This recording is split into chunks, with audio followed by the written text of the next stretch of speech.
Okay, please welcome to the podcast one of our magical foreign voice actors. The voice of Spike, Spitfire, Sweetie Belle, and Chrysalis, while also being the singing voice of Rainbow Dash and many other roles in the Swedish dub. She's also the voice of Miss Twombly and the Biscuit Twins in Littlest Pet Shop, and has amazing movie roles such as voicing Tigress in Kung Fu Panda 2, Mater's computer in Cars 2, as well as characters in Planes. Anneli Heed, everybody. Hello, Anneli. Hi. Hello. Well, to start off, I'd very much like to say thank you for joining us all the way from Sweden, Oh, well, thank you for and a inviting good me. Swedish morning to you. Oh, yes. Good Swedish morning. So, I'd just like to start this off by asking just a few general questions. Mhm. I did a little research, and you have a background in comedy. Yes, So, I what do. got you started on the comedic route? Well, I was born really funny, so, that was the only way to go for me. No, but actually I was in university and I was studying linguistics and someone said to me, "Ooh, there's a stand-up club around here. You should totally go try it out because you're a funny girl." And yes, I am. And so I went there and I tried it, and it was so much. I mean, I had so much fun, and I guess that the people watching me also thought that. So I, I hope so. No, so I continued. Well, I did actually see some videos of some of your stand up, and there was a lot of laughing going on. Good. You caught one of the good ones. Well, it's one of the ones on your website, so I'd hope it's a good one. Yeah, I wouldn't post the bad ones. Like, here is a bad clip of me doing stand up, but I promise you I can be better. Mom says I'm good. Well, mommy knows best, so.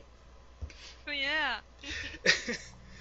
Now, alongside comedy, you've done impersonations. Yes. And from what I hear, you're a very good celebrity impersonator. Oh, thank you. Do you have any impersonations you'd like to share with us? No. because you won't understand a thing of it because I don't impersonate anyone who's English, so so it won't be fun at all. Like the 10 Swedish people will be like, "Oh, that's fun," and the rest of you will like, "What is she saying? And why is she saying it?" So, but it's a lot of Swedish celebrities. I do, and before, when I did a lot of stand-up, I impersonated a lot on stage. But now I'm impersonating and doing comedy on radio. So that's my main media right now when it comes to comedy. And I read that you have some radio shows that you are regularly Yes. on. Yeah. One of them is Carpe effing Diem. And Yes. the other one, I'm going to attempt to pronounce the first word. Humor Hemlin. Ah. I'm not even going to try Yeah. the second one. Papagoja. It's parrots, basically. I would butcher the word. No, it's okay. So, how did you. Yeah, but it's on the Swedish national radio P3. So, how did Yeah. you kind of get into the whole comedy radio thing? Well, I was asked when I did a lot of stand-up to be part of a new show, and yeah, but I always liked the radio because you have like you have so much control, especially when it comes to the voices. I mean, when you're on TV, you have to have all the makeup and the wigs and stuff, but the radio you just look like whatever, and you can just concentrate on bringing the best voice you can if it comes to So, you can impersonations go and to stuff. work Yeah, in your PJs. yeah, I could. I'll try that sometime, and then say it. I'm in my PJs. I'm in my PJs actually now. So is that all you do on those radio shows? Is just voices and? No, I write things No, too. you're a writer. So I'm a writer. So yeah. So I write some of my skits and some of others' skits too. So we share the workload. So And you also do a lot of improv, improvisational theater. yeah. Yeah. I haven't done it in a couple of years now, but I used to do it for 12 years, and it's so much fun. There was a comedy improv competition 2 years ago that I won. So, and then I hadn't done improv for like 5 years. So I was like, I'm just gonna try and see what happens, and then when I was very happy. Now, you do a lot of voiceover work, but you've also done some on-camera live-action roles before, yes? No, no. Whatever you get that information. Oh. I did some commercials, some live action like commercials and stuff. Yeah. Gonna try to pronounce this. Contourette? You played Lucy? Contoret. Yeah. That's a seven. It's 7 commercials for a big like landlord company in Sweden, and it was nationwide, and I was this bimbo girl Lucy, and it was so much fun because I had to act like really clueless about everything. It was fun. It was typecasting.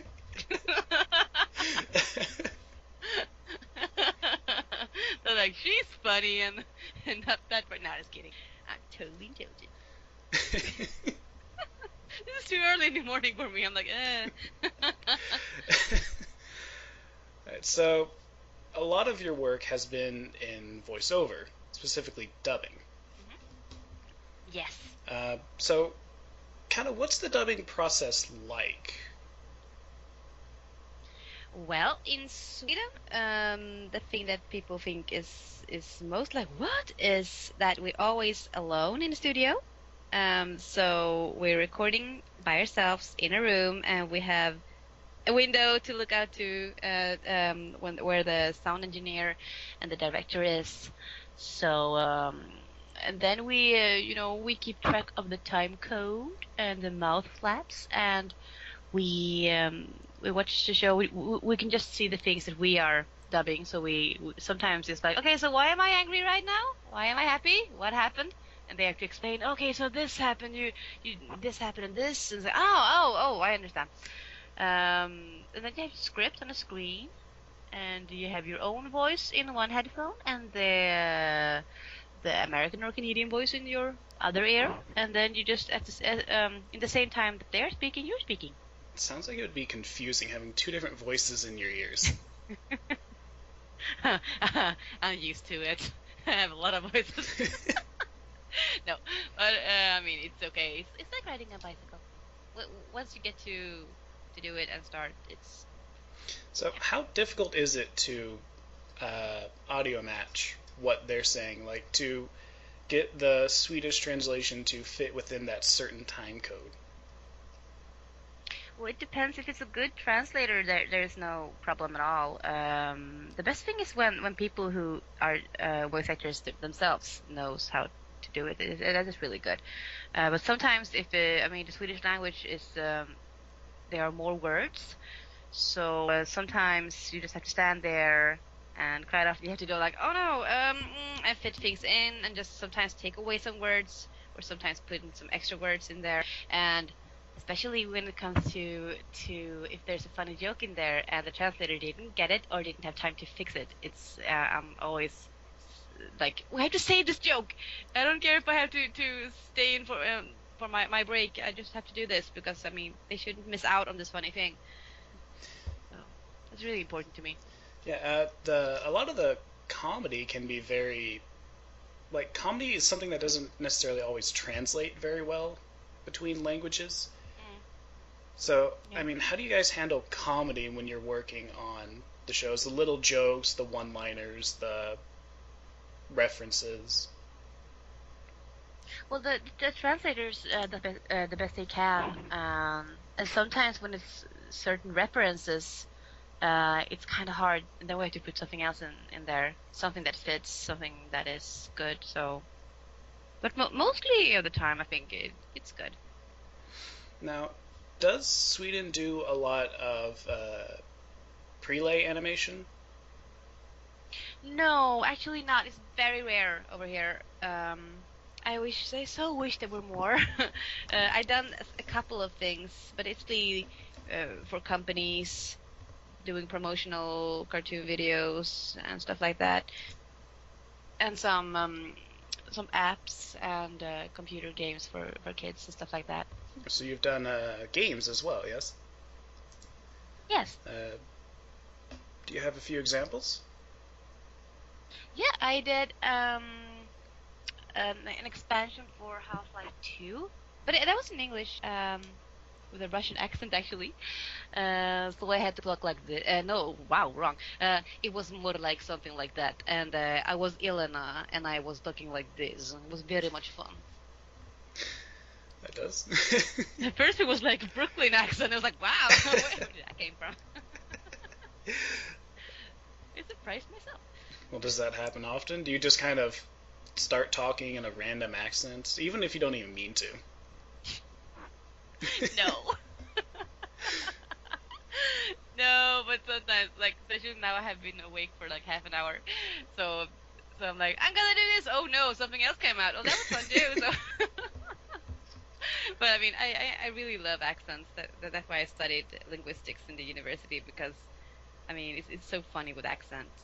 And when I meet someone, sometimes I listen too much of how they are speaking and not at what they are saying. So it's fun with accents. I love it. So, kind of moving on to the My Little Pony Friendship is Magic. You voice a lot of roles on that show. I do. We did mention some of them in the intro. Spike, Spitfire, Chrysalis, Sweetie Belle. The singing voices of Rainbow Dash and Sweetie Belle, you voice, I believe, Cheerilee, Bon Bon, Photo Finish, Cherry Jubilee. The list just goes on. And Cadence, yes. Don't forget I can Cadence. never forget Cadence. Yeah. So, just about how many people work on the Swedish dub, voice actor-wise? I think we're like 12. Yeah. And so you all just do all the different voices. Yes, we do. But I think the main 6, they are only voicing their because the characters are so big, so they voice just one. Mm-hmm. Well, wait, no. Sometimes they do minors too. Well, I know in the English version, a lot of the minor characters are also voiced by the main 6 actors, or Kathy, who does Spike, will also voice someone. Yeah. So with just the 12 of you, I mean, how do you guys divvy up all the background roles? Oh, well, we don't. They just, when we come to the studio, we just get, you're gonna do this and this and this today. It's like, okay, sure. We don't have anything to say when it comes to the casting. We're just crossing our fingers, hoping for the best. And how did you actually get the job dubbing for My Little Pony? Well, the studio called me in, was it 2010, and asked me if I wanted to be a part of My Little Pony Generation 3.5. And it was not the newborn babies. It was everyone's like, no, the newborn babies. No, it wasn't. This was the Twinkle Wish Adventure movie. And I was Scootaloo. So I was so happy being a part of My Little Pony, because I played with those a long time. And I mean, I used to have the Generation 1 ponies. I had Surprise, who is now Pinky, and I had Augusti, and I even had a Spike. So I was so happy when they called me. And then after that, they maybe that was 2009. Well, then they called me about Friendship is Magic, and I was like, oh yeah, I'm gonna be there. I hope my pony, my little yellow sweet pony, is there. Then I came there, and it was like, no, you're gonna be a dragon. And I was like, oh, a dragon? Well, okay, no pony, but a dragon, sure thing. and then they say, "Hey, you're gonna be a boy." I was like, "Okay, well, I was a boy in Kid vs. Kat. I can do this." So until episode 18 in season 1 of MLP, I was only Spike. And then you started branching out into all those other different roles. Yeah, they called me and then, so you got some more characters. I was like, well, thank you. Yeah, the cast of My Little Pony, the ponies on there have there's a lot of them, and a lot of them do talk. Although they are talking ponies. Although I believe the role that here in America you're probably best known for is Spitfire. Yeah. You've been referred to as the Swedish Spitfire. Oh yeah, I love that name. Because she looks so Swedish too. I mean, she's yellow and with the blue suit. So I mean, it's perfect Swedish match. Our flag is yellow and blue. Maybe I should say that. So the Swedish colors are yellow and blue. Exactly those nuances. It's perfect. Now, do you watch the episode before you go in and do the dubbing for it? Yes, I do. If I can find them, I do. With the ponies, I can. So and I also watch the Littlest Pet Shop show. I was watch that too in English before I go in. I mean, it's not required or anything. We don't have access to it. But if I find it on my spare time, I can watch it, and I like to do that because I really want to be prepared. And would you say you're a fan of the show? Yeah, I think so. Yeah. It's a good show, though. It is a good show. I kind of have to agree with that. I don't have to explain it for you. It's like, it's a good show, and the music always gets so stuck in my head. So. And when it comes to singing on the show, is that more or less difficult than dubbing the speaking voices? No, there's no difference. I think. No. I mean, I've been a singer since I was a kid, so I mean, no, I just have to keep in character. One thing that is kind of hard is singing with Spike's voice, because it's not pretty. But I hope it's kind of cute, but it's not pretty. It's like, sing this way, and I have to do like that. Yeah, that's right. He does sing in, I think, season 3. Yeah, I was gonna sing more.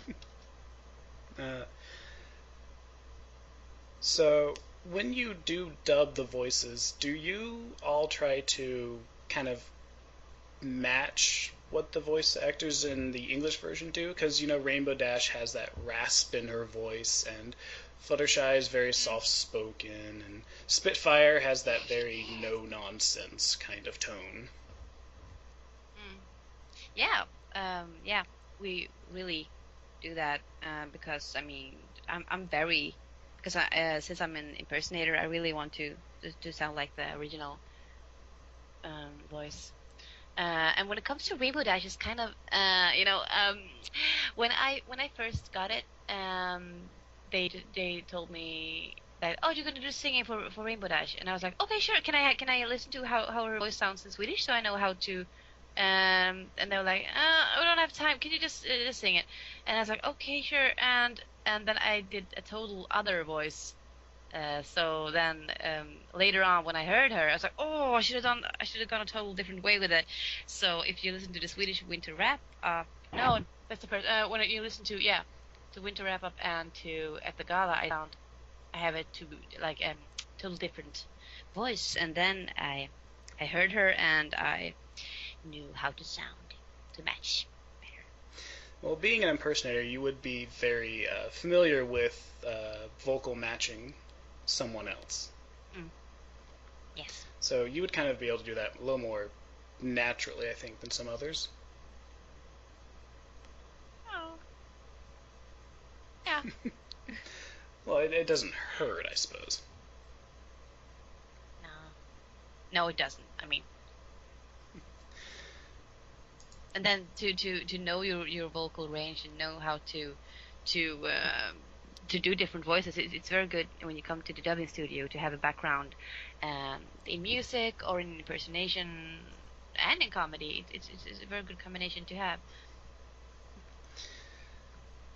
Well, I'm happy. So by taking on this role and doing My Little Pony, you obviously expose yourself to the fandom, the bronies. Yes.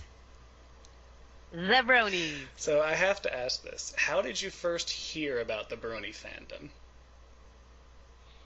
I got an email from a guy in Sweden who was contacted by the German convention GalaCon in 2012, in June, I think, and he was wondering if I were willing to go to a convention, and I was like, because he wrote, you're Spitfire in the Swedish version, and they would love to see you in Germany, and I was like, just so you know, I'm in the Swedish dub.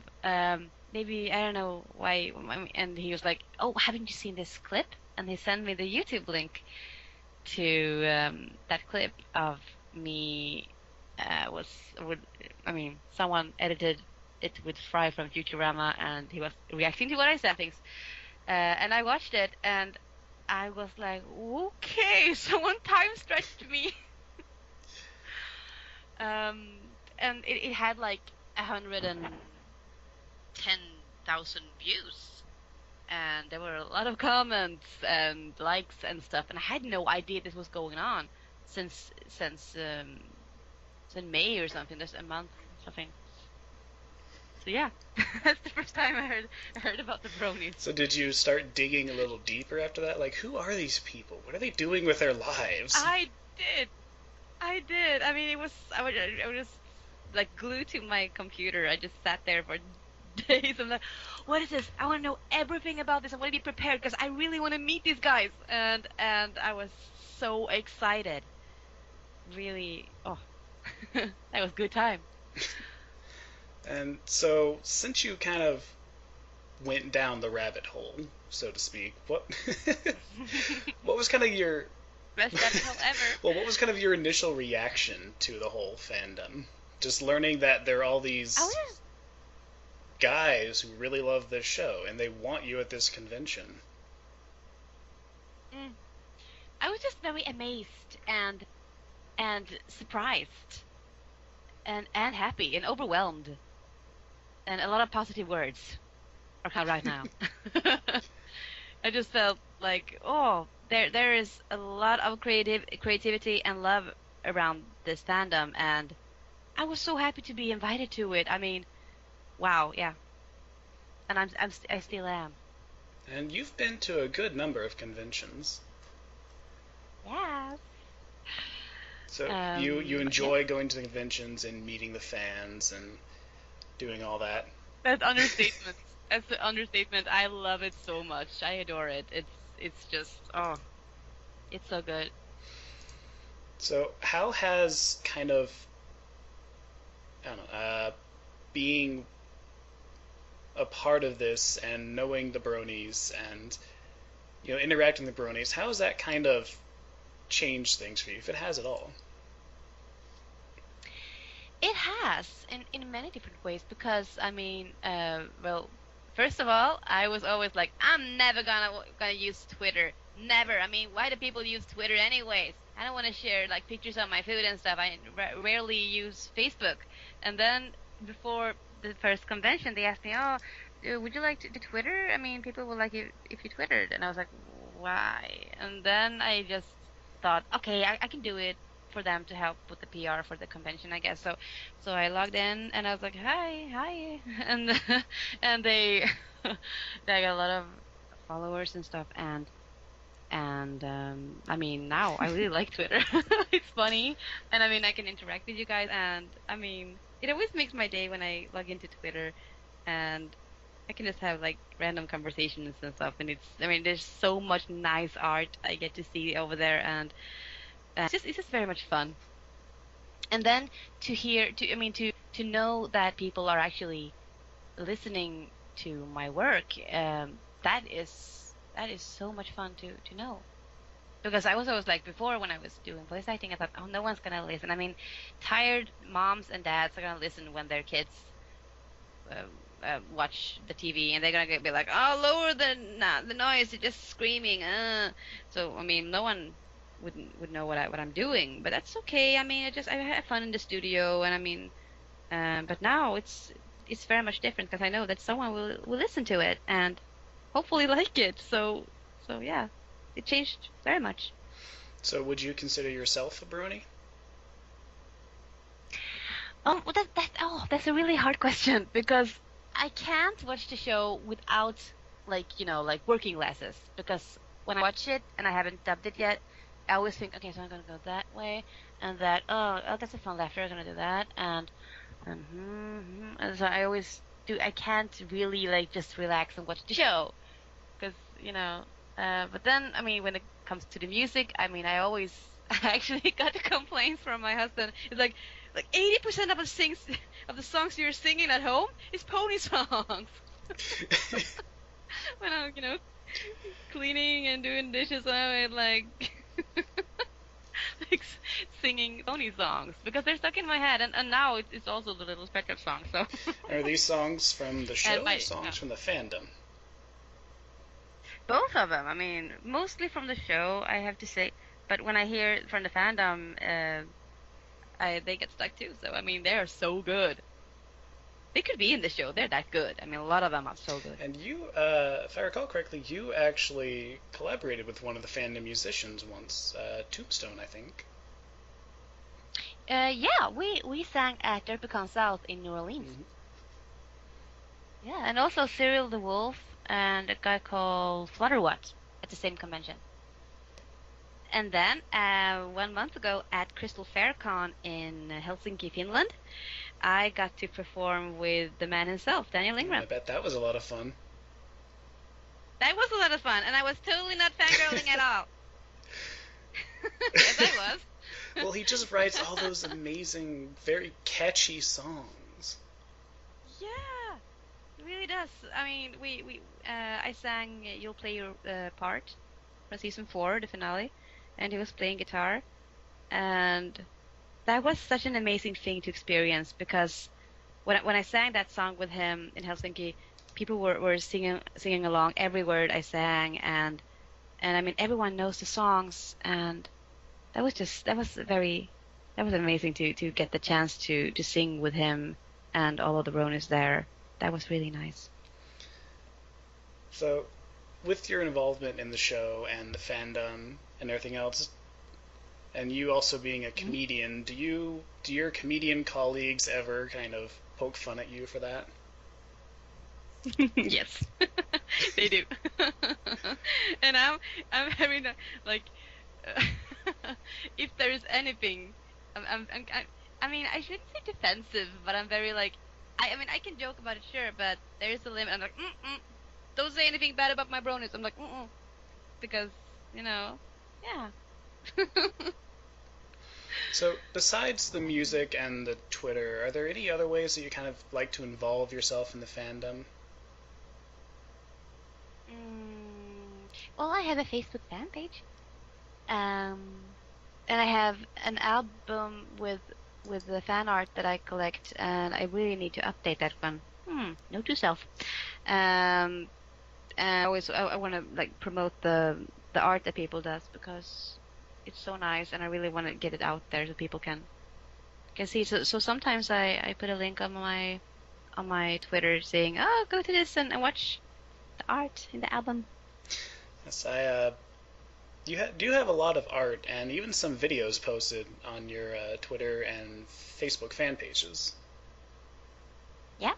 So, are those things that are sent to you, or do you find them?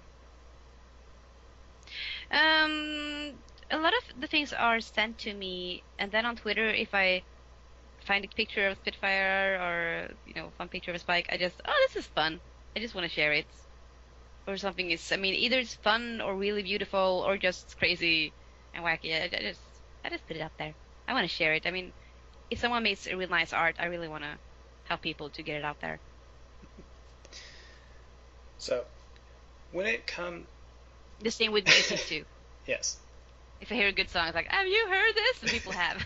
And I'm kind of slow. I'm like, I just found this. This is amazing. People are like, yeah, it's 3 years old.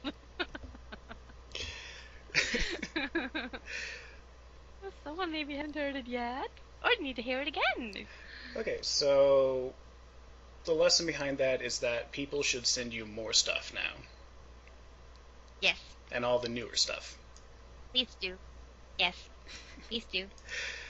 Alright, it has been said, it shall be done. Yay!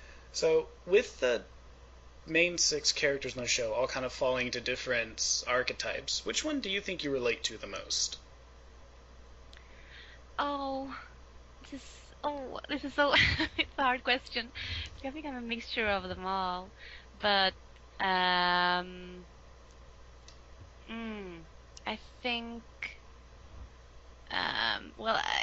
people tell me I'm like a mixture of Pinkie Pie and Rarity. And because when I get happy, I get really happy and I talk really fast, and it's like yeah. And then yeah, I think so. Yeah, mixture of Pinkie but I mean, the one that I think that I would really love to voice, of course, would be Rarity. She's very funny because she's so dramatic, and really that would be funny. And also, Fluttershy is so nice and so far away from who I am. I would love to do that voice, but I mean, the Swedish girl who does her voice is really good at it. So I mean, I shouldn't even think about it. But it's just a funny voice to make. That was adorable. Thank you. I try. So, with all the different characters you voice, you do have a very wide vocal range of what you can do.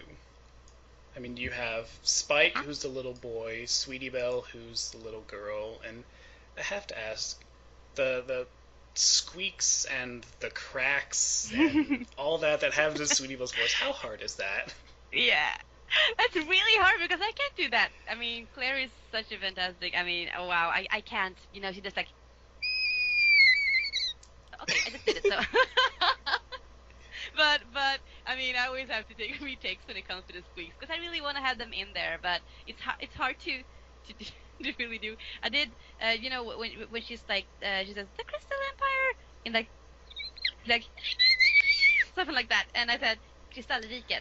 In Swedish, and I had 10 retakes of saying like because it still has to actually come across as like a word and not just that was really hard because first it was like just squeaky, and I said just give me more chances please. And I stand there and the sound engineer was like okay. Can you do it? Yeah I can do it, just please wait. And then you can hear it. There's actually a link, someone cut it out so you can listen to the squeaking the word Kristall. I will have to find that link after this. Yeah, I can send it. No, but it's very funny when Spike and Sweetie Belle gets to talk to each other, because then I have to sound like this and like this voice, and then I have to do like this voice. It's really they're kind of far apart from each other, but it's also kind of hard to just change it like this, so we have to.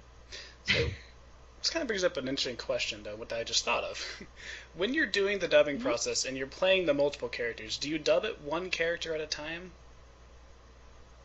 Yeah, it's one at a time, and then I go in, and if it's not the same voice, it's okay. I mean, I listen because I get like a 2 seconds pre-roll, so sometimes I hear the ending of a line that I do in another voice, and that's okay because I like and then I go in. But then when I do the same voice, exactly the same voice like I do on Little Pet Shop, it's kind of confusing. It's like, oh, am I talking now? No, I'm not talking now. Oh, that was me, but before. Okay.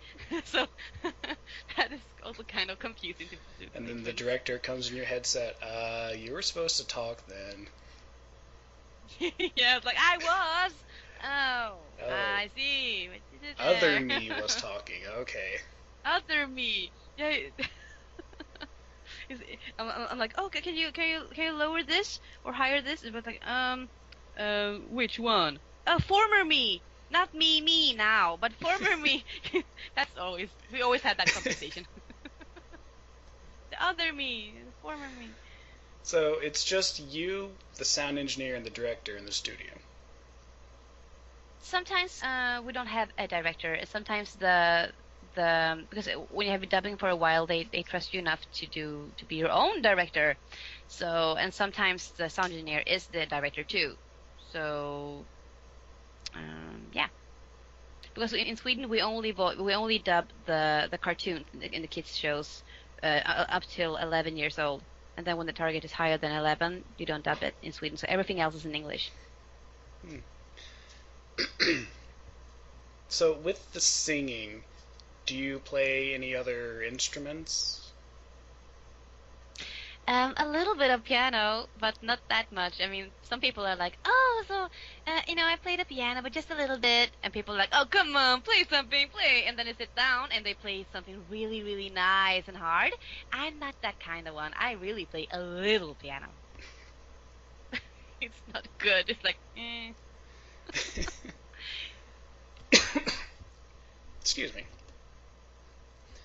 Yeah, it's okay. So, I think what first kind of drew the internet's attention to you, even beyond Swedish Spitfire, was apple pie. Never heard about it. When you said apple Yeah. pie in the dub, yeah. Yeah. Yeah, and I didn't mean to. I just said it I mean, Spitfire is just a cool girl. She really knows what to do, and she's just she's the leader of the Wonderballs, and Rainbow Dash wanted to be in there, and it's I was just trying to to make her sound like a leader, but with a little bit of a hoarse voice, like to but then I don't know what happened. Well, the fandom does have this tendency to take tiny little things and just latch on to them. So I noticed. And I mean, I don't regret it. I mean, I'm really happy that this unintentional thing happened. I mean, or else I guess I wouldn't be here. So right now in this interview.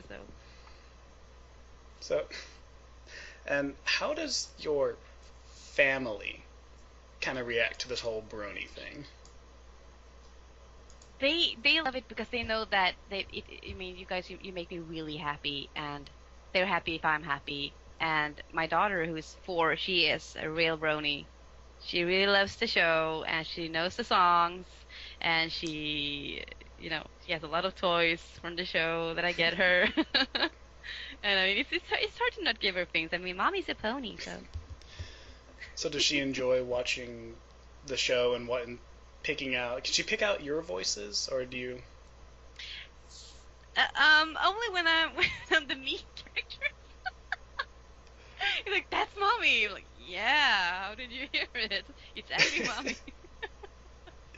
No, but sometimes she picks them. That's mommy. That's mommy. And then she knows that I tell her sometimes that that's me and things. And then just about when I think that, oh no, now she gets it. Now she's old enough to understand. She goes like, oh, that's mom, and Spike is mom, and then she goes, and there's me. I'm Cadence. And I'm like, no, I'm Cadence. And she's like, no, I'm Cadence. And then we have Cadence fight. And I always let her win in the end. So if she's Cadence, then does that make you a Chrysalis? No, I'm she always Chrysalis and Spike, and then when I point at Shirley and I'm Shirley, it's like, no, she's pink, so I'm Shirley. So we have the Shirley fights. But it's mostly about Cadence. There's something about her. She actually someday I want to bring her to a convention so she can watch all the cosplays and stuff. She will enjoy it so much, and she has already told me that if I can go with you, I want to be Cadence. So I'm gonna get her this cute cosplay costume if I ever go to a convention with her. Speaking of conventions, you are actually going to one next week, I believe. Yeah, actually, I'm going. I mean, it's on Thursday, so the day after tomorrow. I'm gonna go to Czechwestria in Czech Republic. Have you? I love that name, Czechwestria. Check it out, Czechwestria. Sorry. No need to apologize. So, all these conventions that you go to, and all the traveling that you do, all the work that you do, I mean,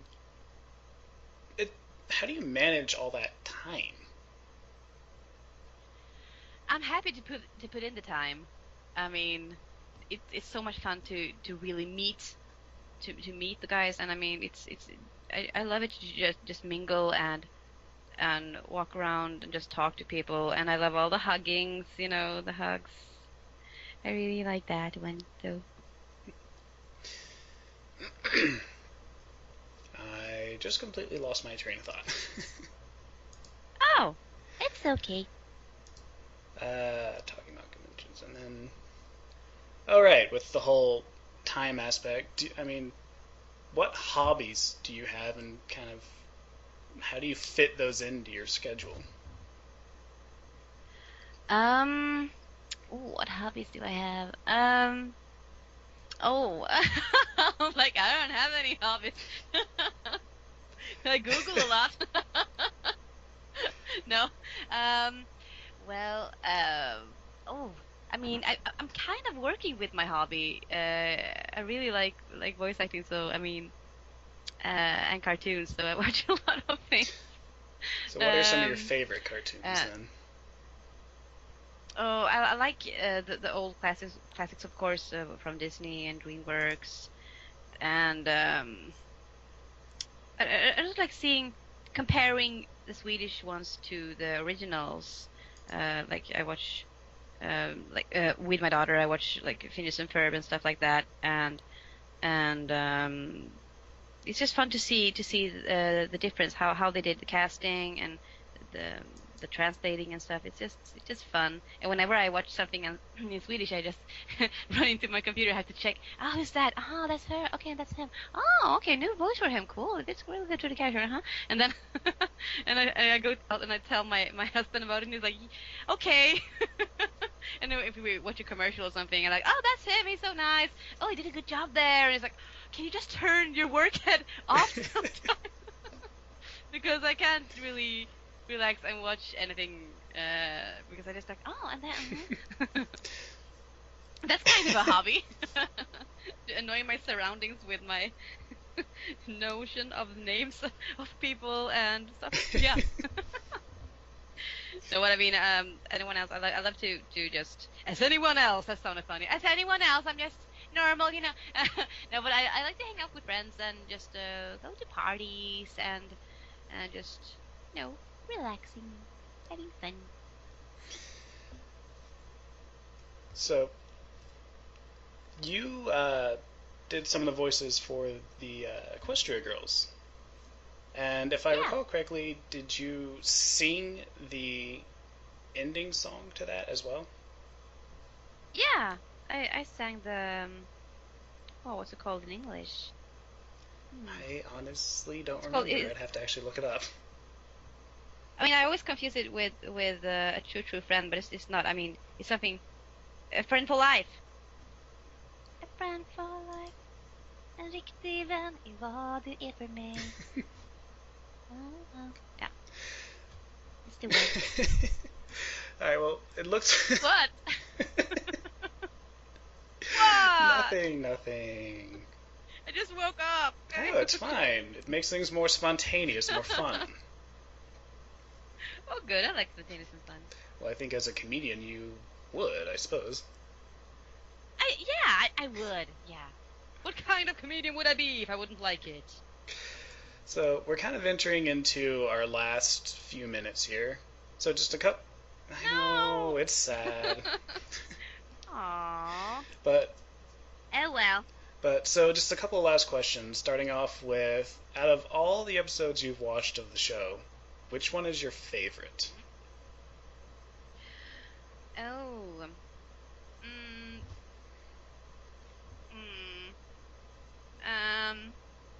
Oh, I really like season 2.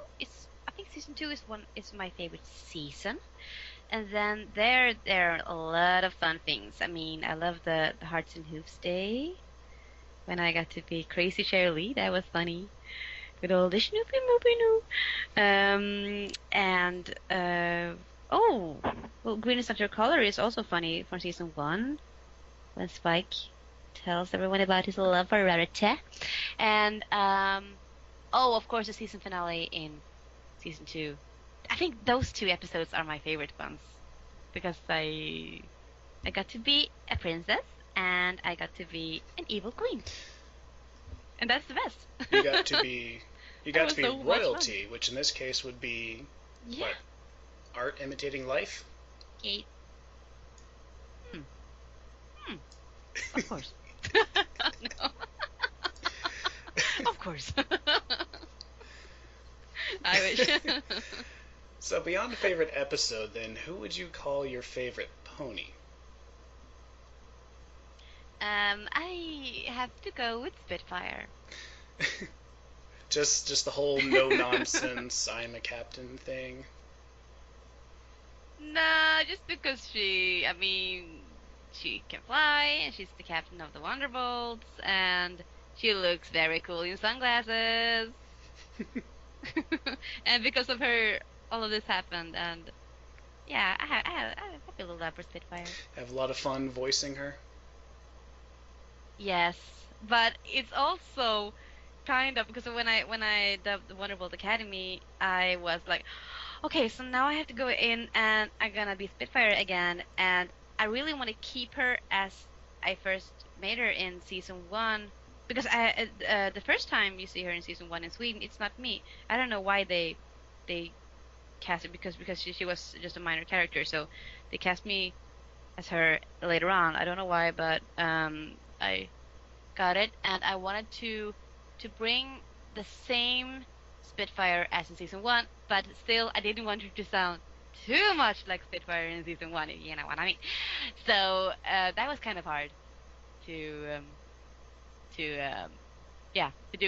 The pressure was kind of on. I felt. Well, that is a very Spitfire but, heavy episode.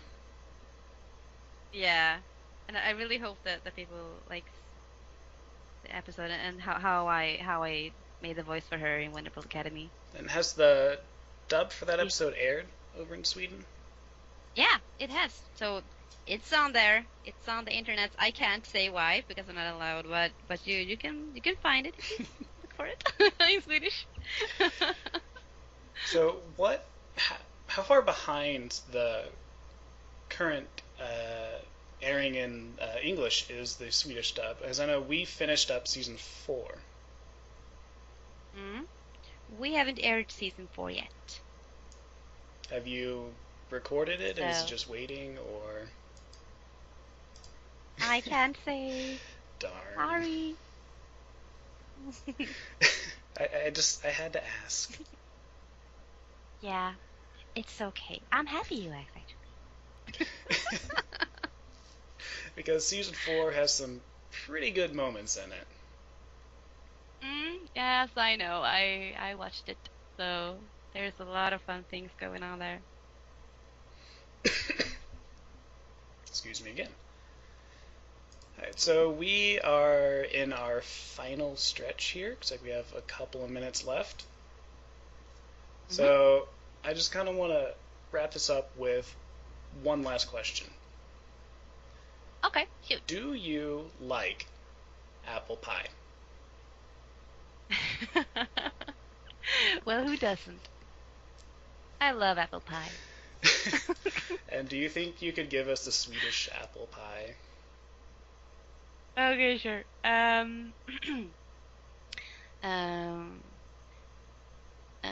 Jaha, let's see. I alla fall Sorens apple pie. Thank you very much. That was It has You're it has been an honor and a pleasure to conduct this interview with you. Pleasure to talk to you, Dark Phoenix. And I wish you luck in all your future endeavors, and I hope you have fun at Czechoslovakia. Oh, I will. And have a good live stream. Oh, thank you very much. We certainly will try. Alright. So, Anneli Heed, every pony. Thanks for joining us. Thank you. Bye.